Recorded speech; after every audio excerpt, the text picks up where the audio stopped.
sun, sending videos to friends in London. Straight out southern skies, got to and from the bar. Playing my candy tangerine, Telecaster. Just you and me now.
In this video, we're going to talk about some different occupations and some industries where there is greater potential for exposure to ionizing radiation. I also want to talk a little bit more about radon. Radon can affect everyone in the U.S., everyone in the world. It's a naturally occurring product of the uranium-238 decay chain, which we talked about, and I'll talk about again here in just a second. And it's all over the world, and it can infiltrate our homes. It can result in lung cancer, other disorders. It's a fairly serious issue. So I want to talk a little bit more about that. We'll talk about radiation exposure in the aviation industry, talk about exposure for baggage handlers and security personnel at airports, industrial X-ray usage and the potential for exposure in those environments where X-rays are used for inspection purposes or other purposes. And then, of course, medical. The medical field, of all of the different fields that are out there, all the different professions, all the different sectors of the economy, the medical industry has the greatest potential for workplace exposure. Again, radon is the greatest potential for overall exposure outside the workplace, in the workplace, and so on. But let's talk a little bit more about radon. Again, radon is a gas generated as uranium-238 decays. And here's a map of the U.S. This map shows the areas of the U.S. with higher concentrations of radon gas. The areas in red are Zone 1. These are counties with predicted average indoor radar screening levels greater than 4 picocuries per liter. Picocurie is a measure of the radiation energy. We talked about curies earlier in an earlier video. I just passed through it pretty quickly. But again, the red is the highest level. The orange is the next highest. Yellow would be the lowest level. You notice there's no white areas. A radon potential exists everywhere in the U.S., but it's going to be a higher potential in the areas highlighted in red, and then the areas in orange would be the next highest areas in terms of the potential for radon exposure. Oklahoma, relatively low probability of being exposed to radon at harmful levels, but it is a possibility.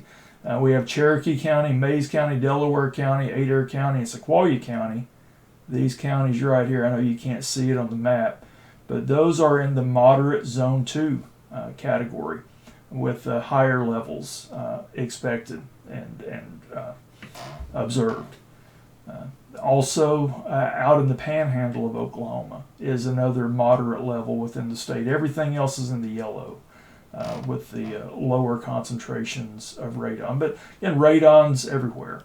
Now, there is a CDC fact sheet. I provided you with the link on the page that you can get to through Blackboard, that list of links, that index of links. When we think about all of our exposure to radiation, all the exposure to radiation that occurs in the U.S., radon accounts for about 55% of it. Your textbook says about 2/3. If you look at different sources, it's going to range between 52% and about 60%. So I'm comfortable going with 55% as indicated in this pie chart. It is the greatest risk when it comes to radiation exposure, and it's not necessarily workplace exposure. This is one of those subjects I'm going to go beyond just workplace exposure because it can affect us in our homes. It's related to lung cancer. It may be the leading cause of lung cancer for non-smokers. Yet found in every state, it originates in the soil and can infiltrate homes.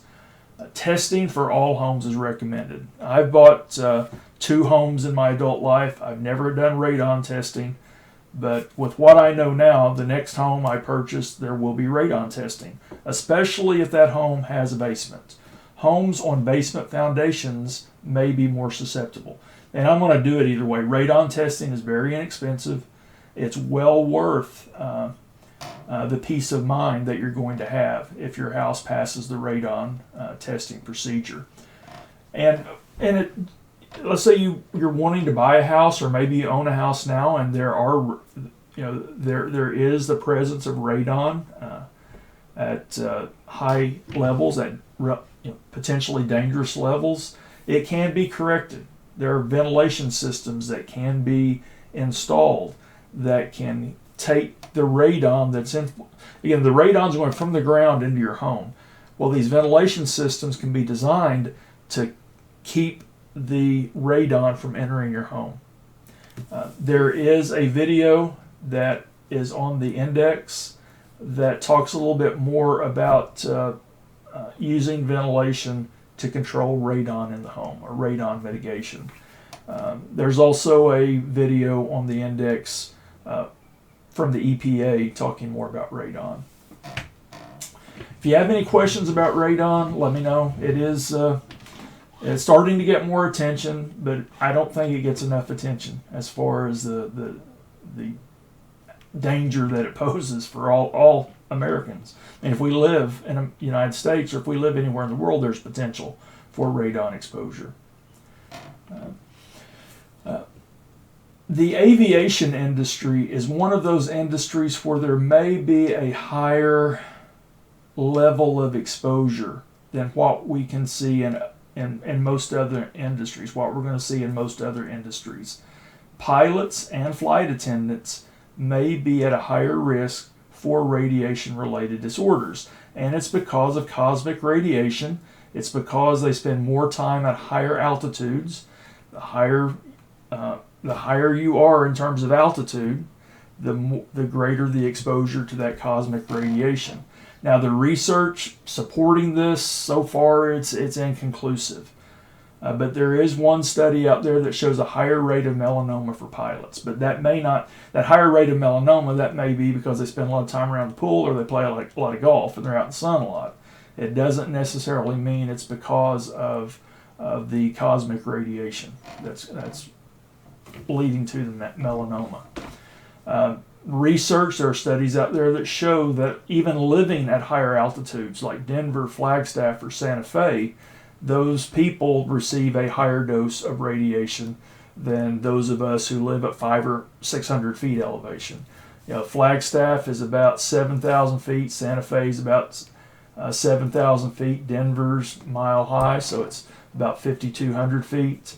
Those higher elevations, those higher altitude cities, you're closer to space, you're closer to the sun, you are going to receive a higher dose. Now, it's not going to be there's not going to be a deadly difference between living in Denver and living in Tahlequah, which is at an altitude of about 800 feet. There's not a deadly difference, but there is a difference. Higher dosages at higher altitudes. Another industry, or another part of the aviation industry where there's the potential for higher exposure levels to ionizing radiation, would be baggage handlers and screeners. Airports have X-ray equipment that's used in the screening process. Baggage monitoring or baggage screening equipment that we don't see that's in the background is X-ray equipment. NIOSH studies suggest that many of these workers, the baggage handlers and the screeners, do exceed the allowed dose for radiation exposure from the X-ray screening equipment. Now, no danger to the travelers. Even if you travel every week for your work and you go through the X-ray machine once a week or twice a week, you're fine. Where there's a problem potentially, like this lady here that's there 8 hours a day, 5 days a week, 40 hours a week. Again, it's exposure to the radiation, but it's also the time of exposure, which I didn't talk enough about early on. It's not just the radiation energy, but it's the time of exposure to that radiation energy. That's a factor. We can walk through the screening X-ray a couple times a week, no problem. But if we're around at 40 hours a week, then it can be a problem. We could exceed the allowed dose for radiation exposure. As indicated by NIOSH studies, many baggage handlers and screeners do exceed the dose. We also have some industries where X-ray equipment is used for the inspection of equipment, metal components, looking for microscopic defects in a weld or a metal casting. This can even include a CAT scan or computed tomography to create a cross-sectional and 3D image of the object that's being inspected. There's some pretty high-level equipment that's used in industrial non-destructive testing procedures. Anywhere there's X-ray equipment, there's radiation exposure. If you end up working in an industry where they're using this X-ray equipment for inspection purposes, I'm sure you will have a radiation protection program, and you will need to learn more about that radiation protection program.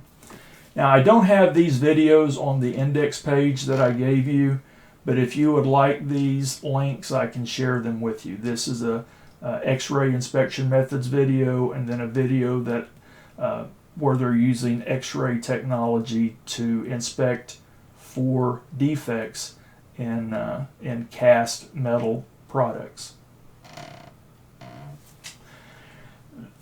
The industry with the greatest exposure is the medical industry. I'm got a lot of slides here, but I am going to breeze through them pretty quickly. If you end up working in the medical industry as a safety professional, you will want some additional training, and they will provide you with additional training.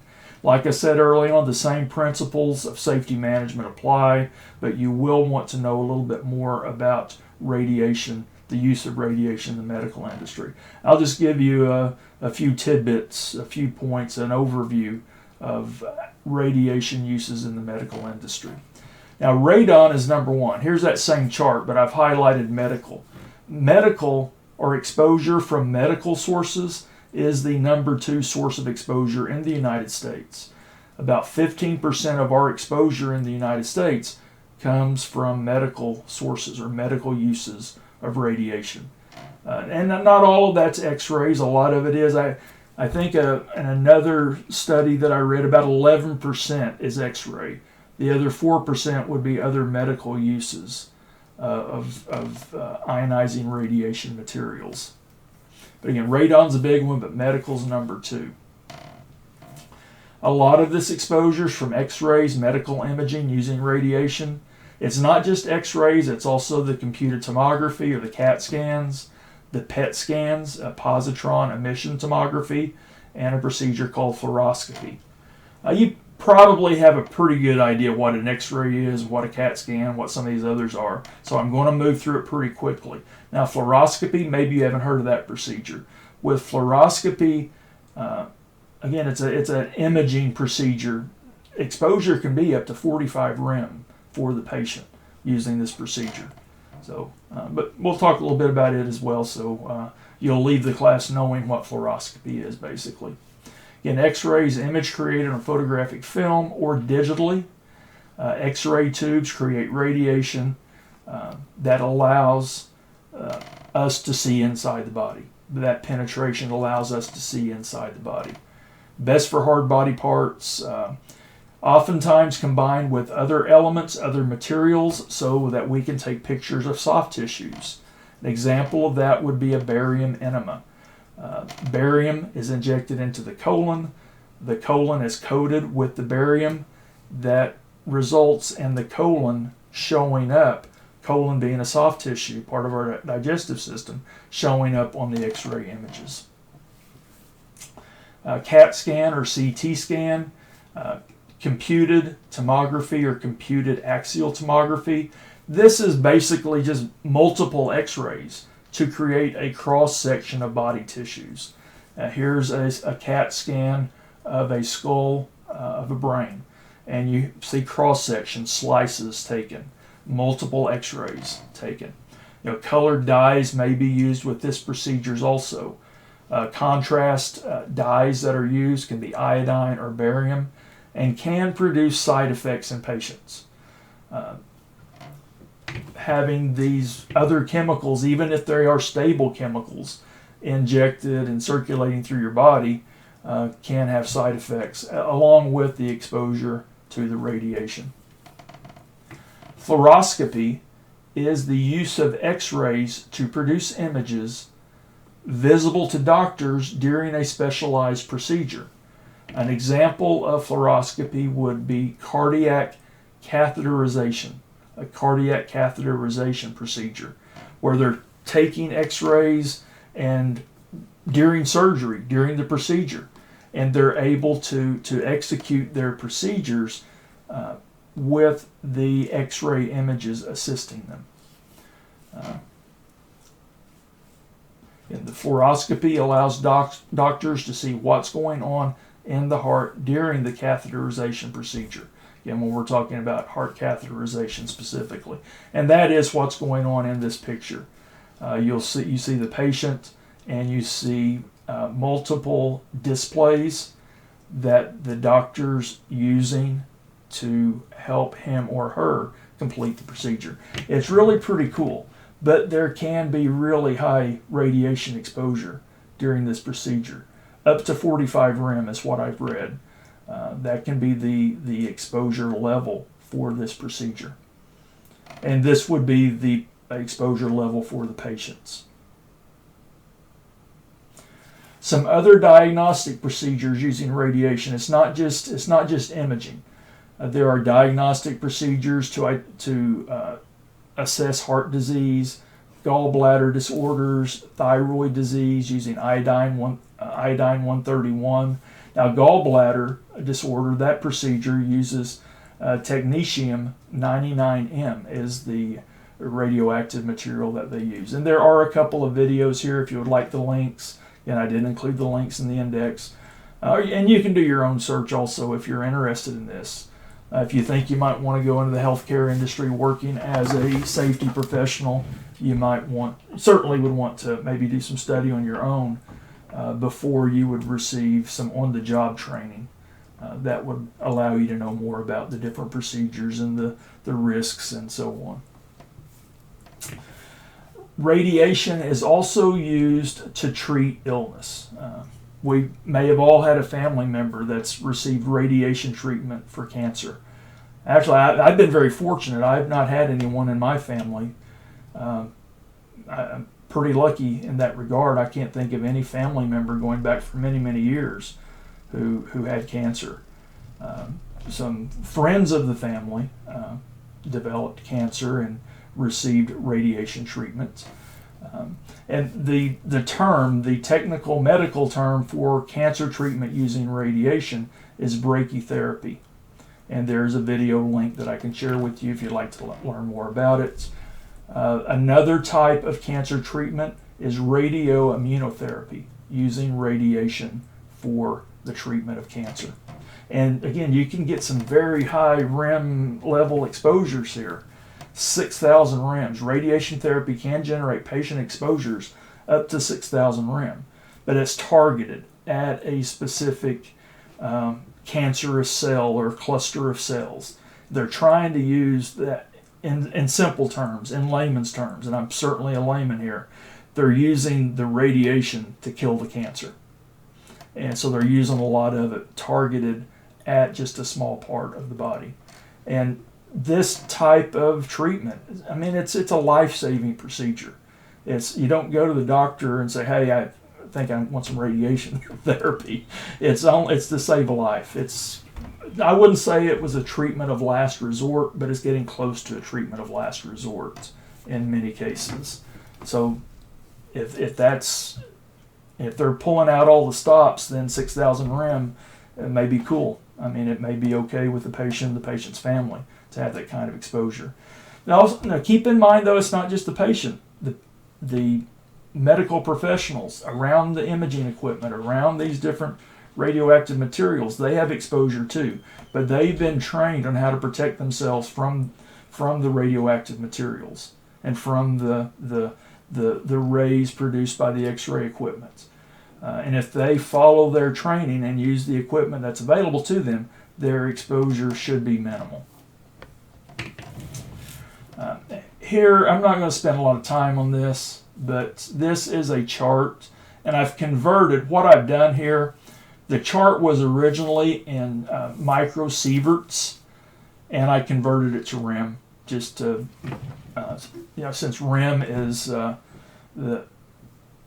the exposure limits from the NRC and OSHA are REM limits. I converted everything to REM just to keep everything consistent. And this is just a reminder of that conversion process if you need to go from microsieverts to sieverts to REM or whatever.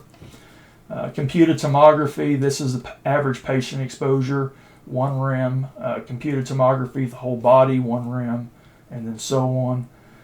Some procedures, cancer treatment, heart catheterization, may expose patients to 30, 50, 100 REM or more, only used as a life-saving measure.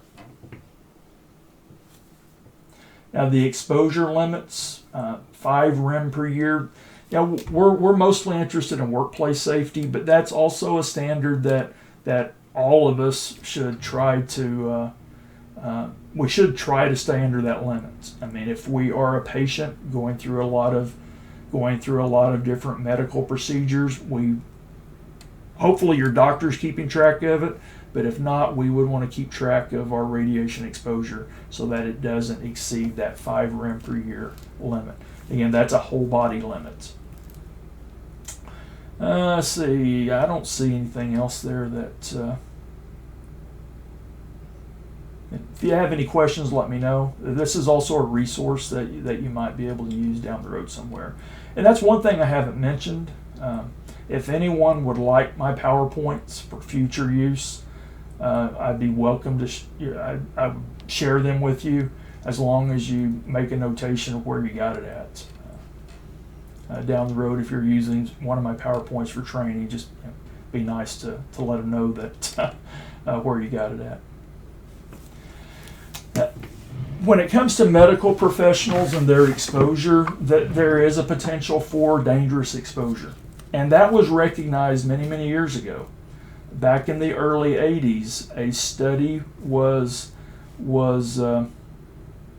they started a study looking at radiologic technicians. And it's a type of study that we call a cohort study. A cohort study is where they track a group of people, a cohort, that have a commonality. They have something in common. They track that group over an extended period of time. The common experience or the commonality in this cohort is that they were all radiologic technicians. They ended up examining over 146,000 radiologic technicians. This was a study with a big sample. These were radiologic technicians that worked from the period 1926 through 1982, and they all had at least 2 or more years of exposure to X-ray X-ray technology and other radiation, medically based radiation sources. 1926 to 1982, they all worked, these 146,000 technicians. They've been tracked since 1983. They have been tracking and examining the cancer prevalence among this group, the cataract development, cardiovascular disease among this group, and other health problems among this group. What they found so far, there's a slight increase in the risk of cancer for technicians working in the field prior to the 1970s. Prior to the 1970s, the controls weren't as well implemented, and the need for controls wasn't as well understood. So those technicians in the field prior to the 1970s showed a higher rate of leukemia, breast cancer, thyroid cancer, and different skin cancers. The group that became radiologic technicians and started working in this field in the 70s and later, they had more knowledge. There were more tools. There were more protective systems available to them. Exposure monitoring, shielding, understanding of how distance and time play a role to protect workers from radiation. This reduced the prevalence of radiation-related disorders. Radiation is safe to use in the medical field if it's correctly controlled, if precautions are taken. Prior to the 1970s, it wasn't as well understood. The precautions weren't taken. Since the 1970s, it's a relatively safe profession.